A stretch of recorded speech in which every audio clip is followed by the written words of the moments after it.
Welcome all. Today we are going to talk about quarter and knuckle joints. So this is going to be petri sheet number 8. Quarter and knuckle joints.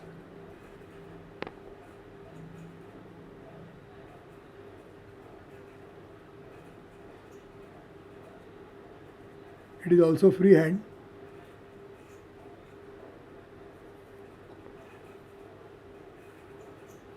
So like last time we have prepared many freehand sheets so far, and as was what was discussed earlier, these freehand sheets are there for two things. One is they are going to teach us how to draw figures without making use of any instruments, and the second thing is we are going to learn the topic itself depending on what the topic is. So we have learned many different types, say like types of bolts and nuts and types of keys, locking arrangements, couplings and so on. Today we are going to talk about similar kind of machine parts. They are called as quarter and knuckle joints. They are basically rod joints. To be summarized what they are also called as rod joint. That means they are used for the purpose of joining two rods. So suppose for example this is one rod and there is one more rod is here.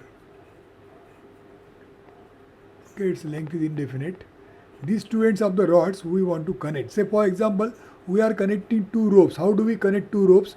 When there are two ropes you want to connect, at this place we tie one knot so that the two ropes they are connected to each other and the length of the rope increases.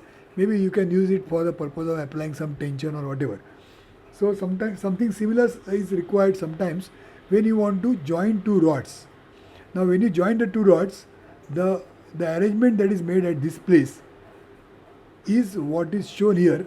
It can be done by two ways. One is by forming a quarter joint here and the other is by forming a knuckle joint here.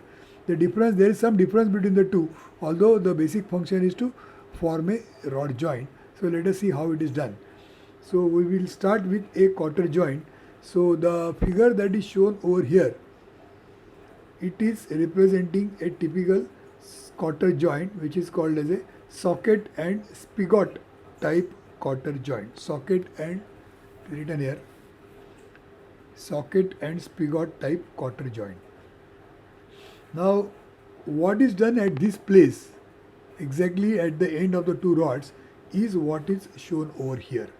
So if you follow the section lines, then you will come to know that there are, say in this case there are total three parts. Out of that two parts are here, third part is outside, and the section lines are drawn considering that it is cut in half section. That means this part is cut only in the upper region. So upper part of the assembly is cut, lower part of the assembly is not cut. So as a result, the sectional front view is also half sectional front view. So the upper part is cut, the one which is above center line is cut, and the one which is below center line is not cut. So in the process, we come to know what is there inside also, and we also come to know how the joint looks from outside also. So let us see how this joint is formed. So let us start with the left side. So from the left side, if you follow, this is the rod, end of the rod. So this end of the rod at this place, exactly here, what is done is shown over here. So as you see here, there is one collar formed. So if I draw, it could be like this. First there is a collar that is formed, and then the rest of the, this is I am drawing as a outside view. Then the remaining part which is there, it is like this, and in this there is a slot cut. So I can show that slot something like this if it is to be shown in section, partial section. That means this part is not shown in section. After this line onwards, it is shown in section, and there you can see one slot like this. A rectangular slot is there like this. Now this slot has got taper on one side. So one side here is taper, other side is perpendicular to the axis. So you can see this axis, and one side is perpendicular, this side is taper. So this is a spigot end. So we have seen that left side there is a spigot end. So the rod end is modified, it is given a collar, and also there is one slot that is cut. Now this slot, if you see from top, then it will be seen as a rectangular slot like this. So this slot is like this. This is the spigot end. Now on the other side, the rod on the other side, how the end of the other side rod is modified here. That is shown in this figure like this. So first of all, it is forming a socket. Socket means a hollow inside portion is there, and in this hollow portion, this end of the spigot is going to be rested. So now I am drawing the other side. Now that other side looks something like this.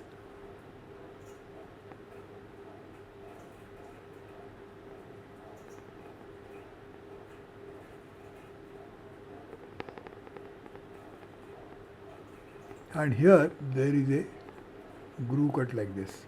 There is a hole cut like this. So this diameter is same as this diameter. So this end of the spigot is going to go inside here like this.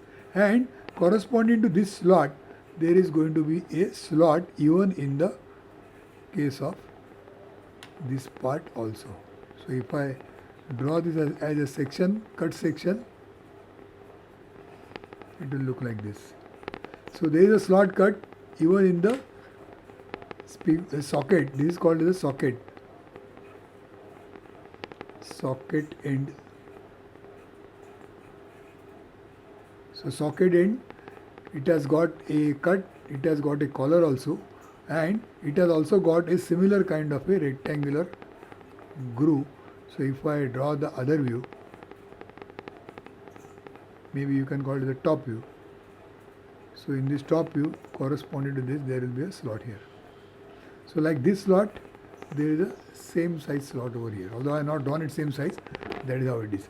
Then now there are two parts. Then the third part is called as a quarter. So that quarter looks like this. Okay, so it is 90 degrees. This is taper end, and this is all is 90 degrees.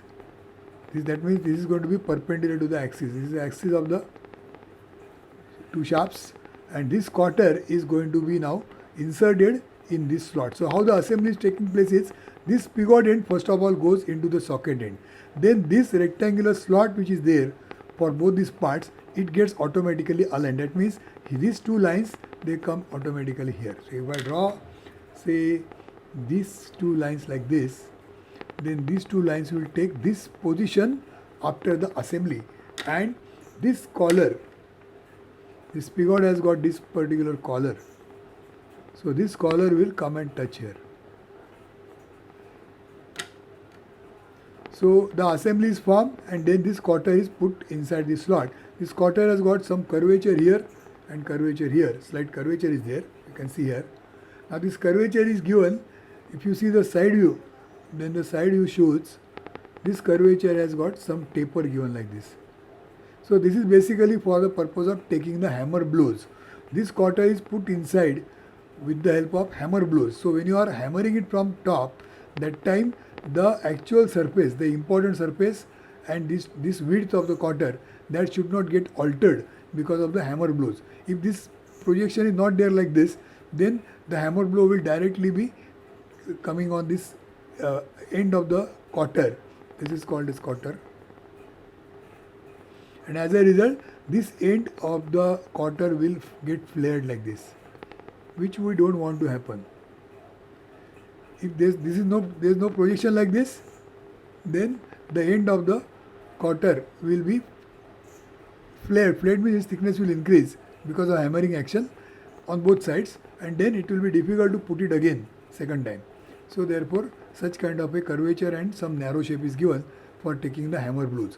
So after the assembly is there, now you can see here, these are the two slots which are matching or aligning, the slot of the spigot and the slot of the socket. It is aligned, and then this quarter is put inside. You can see this side is taper as we are drawn here. Similar to that, one side is taper and the other side is perpendicular to the axis. It has got W as width, T as thickness. So quarter is inserted here, it is shown. So rod 2 and rod 1. Rod 1 is like rod 1 on the left side, rod 2 on the right side, and rod 1 here, rod 2 here, socket here. Now if you see the assembly, in the section, you can see this is rod 1, left side rod. This is the socket on the right side, and the spigot has been placed into the socket. The hole is matching, and then the cotter is put here. What is to be noted is the vertical side of the cotter, which is perpendicular to the axis, is touching to the collar, this collar, from inside. From this inside, I'll draw like this. This end will touch to this place. So this end is touching here, and this taper end is on the other side. You will also notice that this taper end is not touching everywhere. It is touching on opposite side. So for the spigot it is touching here, and for the socket it is touching here to the wall. And then you can also notice that there is a clearance here and there is a clearance here. It is written here clearance, about 3 mm clearance. Now what happens, as you go on hammering this particular cotter pin, then it is touching here and touching here. These two are different parts. So, and there is a taper here. So as you go on hammering, like a wedge action between these two surfaces, these two parts are fitted against each other, and they form a very tight and firm joint, because it is still possible to go down, because some space is still there, some space is still there. So because of that, there will be slight stretching that will take place of these parts, and the cotter will be hammered and placed in position because of the clearance that is present over here. So the joint is formed, and now these two rods, they can be used as one rod, like as one piece. Now when you want to dismantle, that time you have to make hammer blows. You have to blow hammer, you have to hammer it from below, so that this cotter will be removed like this from the upper side, because this end is lesser, this end is broad, this end is not so broad. It has got a minimum thickness here, another minimum width here, and maximum width is here. It has got a taper, so it can come out like this. And the joint you can separate, these two rods can be separated like this. So this is called a socket and spigot joint. One part is socket, the other part is spigot. It is a socket and spigot type cotter joint. Dimensions are shown. You need not draw exactly by dimensions, but you have to draw proportionately the figure, which should look something similar to this. All the features what I have explained, they should be properly seen in the drawing. This is the side view of the figure. So having seen one type in details and understood the function, now the rest of the designs you can discuss how they are done. Principally it is same, but the design is slightly different. So this is called as a cotter joint with a sleeve. So now see here what is done. In the earlier case, one end was given a spigot shape, one end was given socket shape. Now in this case, these two rods, they are as it is, only slightly larger end is there, but then it is basically just like a rod. And this rod has got slots, but there is no collar like this. Like in the earlier example, there is no collar here. Now there was a socket in last example. There is no socket, but instead of socket, there is a sleeve or a pipe. So you can see this part is just like a pipe. So this pipe is connecting, it is covering both the ends of the rod. And there is a similar kind of a rectangular slot cut just like this, which is matching. So you can see here there is a rectangular slot here on the pipe, another rectangular slot here on the rod, on this rod also, and this pipe also. And you can see there is a clearance on the opposite side. Clearance here, clearance here, clearance here. Similarly, clearance here, clearance here, clearance here. So now what happens, when you hammer, in this case you require two cotters. So when you hammer these two cotters, again same thing, this cotter, one end is perpendicular, this end is perpendicular, and this end is taper, this end is taper. So one side is taper, taper, perpendicular, perpendicular to the axis. So when you go on hammering again, then because of the taper action, because of wedge action, this cotter will slide down and it will be fitted firm across this and this surface. This surface of one part, this surface of the other part, and as you go on pressing it, the width goes on increasing, and that is pushing this part here and this part here. So as a result, it forms a firm joint. That is possible because of the clearance over here. Same thing happens on this side, and you form a very firm joint till the time you need it. Once you want to dismantle, you can hammer from below and remove these two cotters, and the two pipes, everything will be separate. That is called a cotter joint with a sleeve. With a sleeve, there is a sleeve and cotter. So it is a relatively easier part to make, because in this earlier case, you have modified the end of the rod and it is given this kind of a shape for both of them. Here you don't have to make some big changes in the end of the rod, and this pipe or a sleeve is very easily available. It can be made also very easily by maybe say turning action, and then the rod end and the pipe with a rectangular slot, it can be matched properly with suitable dimensions and the joint can be formed. So it is called a quarter joint with sleeve, which is relatively easier to make. Next page is showing some more figures, some more designs. Now this is called as a strap joint with jib and quarter. That means last time there was just a quarter, now there is going to be one more part called as a jib. And see how it is done. First thing is there is also side view given, and you can also see this is a quarter just like last time. There is a jib here. One thing you will notice that this quarter doesn't have a curvature here. There is no curvature here. So as a result, what it means is there is not going to be hammer blows on this. So we are not going to fit it by making use of hammer blows. Then how are we going to fit? We are going to fit it by making use of this kind of a jib head, which is also there. So this jib is used along with quarter, and the taper is formed. You can see that taper is on these matching sides. The other side they are perpendicular. So if you see the assembly here, this is jib, this is jib, this is quarter, this is quarter. These outer sides they are perpendicular to the axis, and the inside surfaces which are touching each other, they are given a taper. Then this is a something similar to socket of last example. So there is a socket here, there is a spigot here. Again, there is no collar here, like in the earlier example, spigot has got collar here. Now that collar is not required in this case, and this is a socket. Another difference is if you see the side view. In the earlier case, the side view was circular. That means these parts were circular parts. Now here, if you observe, this particular socket is not circular. Okay, it is just like a channel, open channel. So from side it is open. Okay, just a rectangular cut is made. And this rod also is passing like this. It is open from side. You can see it is this side surface is visible. It has not gone inside. It is not enveloped by this outside part. So it is free from sides. And then there is a slot. Now this slot is made in such a way that this taper is coming here. Now what happens is when the assembly is to be carried out, you can see there is a slot here. This slot has got certain width. Say 32 mm width is there for the slot.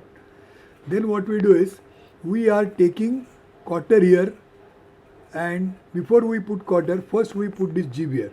So this jib is put here, it goes inside like this. And once the jib is placed like this, then you get the necessary taper on this side. And then between the taper and this surface, we are going to put this quarter easily. So after this joint is formed, it becomes a one-piece joint. When you want to remove it, that time this quarter is removed first, then this jib is pushed backwards. Because there is a space here, it is pushed backwards and then it is removed up. So like that the dismantling is taking place. So as a result, this joint is formed, and this jib which is placed here, you can see it is projected on this side. It is performing one more function, and that function is, it is preventing this particular fork from opening. So if I draw, say this part, I will draw just the fork part like this. I draw this outside part, which is like this, and it is open from side. So what might happen is, this end might open like this while working. So this opening or flaring is prevented because of the projections which are given to this jib pin. So the jib which is there, it is holding this end of the fork in position so that it will not open up like this. So this is also one more function that is carried out. So this was called as strap joint with a jib and quarter. Observe the side view. It is open from sides. It is not cylindrical. It is not circular. It is a rectangular cross section. So that is a strap joint. So we have seen total 3 types of quarter joints. Now we see the next joint, that is a knuckle joint. Now you can see here, this is a knuckle joint, which is again used for joining the 2 rods. But here the pin that is used for joining is cylindrical. Last time quarter was the pin and quarter was having a rectangular section. Here this pin is cylindrical. Because of the cylindrical pin, cylindrical shape of the pin, this joint has got a facility for rotation. That means even if the joint is formed, the two rods, they can rotate about this axis. So you can think of this something like a hinge which is there for the door. So similar thing is possible here. One rod can rotate with respect to other rod across the axis of the pin. See how the joint is formed now. This is one side rod, this is the rod from the other side. See how the end of the rod is modified. For the left side rod, the end is modified in the form of a eye. This is called a single eye end. It is given one hole here, and then this part is having a square section. This part is having an octagonal shape, that means 8 sides. So this is octagonal end here, then there is a square end, and after that there is a hole here. On this side there is a circular shape. So circle here, 8-sided part, 4-sided part. That means from 4 sides to infinite sides, we are going through 8 sides. So 4, 8 and then infinite. Infinite side means circle. So if this 8-sided octagonal end is not there, then you would have ended up with cylindrical end, and then directly you would have had rectangular or square end like this. So cylinder and square end, if it is there, that means you are directly going from infinite to 4. So there is a sudden change in the cross section, and there is a possibility of crack formation here. So that is prevented by forming a smooth change in the cross section. So first is cylinder, then octagonal end, and after that there is a square end. And this octagonal shape is formed by way of forging action. By hammering, the square end is converted into octagonal end, and after that there is a circular end. Same thing on the other side also. Now see the end. Here this single eye end, it is called as this one hole. On the other side it is given a fork shape. 2 sides are there, and then again there are 2 ends and 2 holes are there. So this hole and this hole, these 3 holes, they can be aligned. The space between these 2 ends, whatever the space between these two, exactly between this in this space, this thickness of the single eye end will be accommodated here. So when the assembly is formed, this single eye end goes inside the double eye end. These 3 holes are aligned. Then there is a pin like this. This pin is put common for both of them, and the end of the pin comes out from the other side, and the place where it comes out, it has got one small hole for the lock pin, and there is a collar also. So collar is placed here, and through the collar and through this main pin, a taper pin is placed like this, so that this collar will not come out and this pin also will not come out, and this whole thing will form a proper joint. Now once the joint is formed, because of a cylindrical shape, this part can have a rotary motion possible. So suppose I show the joint like this. Say these are the 2 rods, and they are joined by forming such kind of a joint here. Then this rod can have such kind of a movement, which is because of a pin joint which is present at this place. Now, having understood the assembly, let us have a look at sectional drawing here. So if you see